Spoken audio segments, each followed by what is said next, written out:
जय माताजी भाई, जय द्वारकाधीश। केम छो बधा मजामां जईशो अने आजना विडियोनी अंदर तमारुं स्वागत छे। आज आपणे जे जग्याए आव्या छीए ए जग्यानुं नाम छे गंगेश्वर महादेव मंदिर। तो आ जग्या जंगलनी वच्चे आवेली छे। आ जग्या आम जोवो एटले हरते फरते जंगल जेवुं ज छे जग्यानी आजुबाजुमां।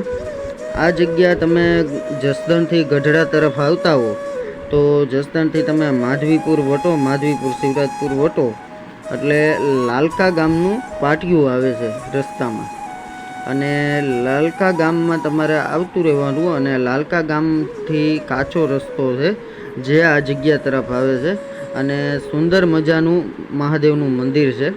અને તમારે અહીંયા ટુ વ્હીલ લઈને આવી શકો છો, ફોર વ્હીલ લઈને આવી શકો છો। કાચો માર્ગ છે પણ આમ ગાડીઓ આવી શકે છે અને સુંદર મજાનું મહાદેવની જગ્યા છે। અને આ જગ્યાની અંદર એક વીવડું છે।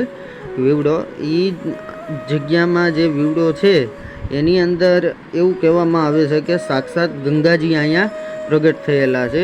અને ગમે એટલો ઉનાળો હોય કે તડકો હોય કે ગરમી હોય તો એ વીવડામાંથી પાણી ખૂટતું નથી। આ જગ્યાની અંદર એ એક વીવડો આવેલો છે અને તમે જોઈ શકો છો જગ્યા અત્યારે બહુ સુંદર મજાની અને શાંત વાતાવરણવાળી જગ્યા છે। અને જો તમે ચોમાસાના ગાળામાં આવો, જેમ કે શ્રાવણ મહિનામાં કે તો અહીંયા ધરતી ઉપર આમ લીલીછમ હરિયાળી અને ધરતી ઉપર સ્વર્ગ ખીલી ઉઠ્યું છે એ રીતનું તમને અનુભવ થાય છે। તો અહીંયા આવીને એકદમ મન પ્રફુલ્લિત થઈ જાય। એકવાર આ જગ્યાની મુલાકાત અવશ્ય લેજો અને જો તમને વિડીયો ગમે તો વિડીયોને લાઇક કરી દેજો, શેર કરી દેજો અને ચેનલને સબસ્ક્રાઈબ કરવાનું ના ભૂલતા। જય માતાજી, જય દ્વારકાધીશ। વિડીયો તમે આગળ નિહાળો, મળીએ એક નવા વિડીયો સાથે। જય માતાજી।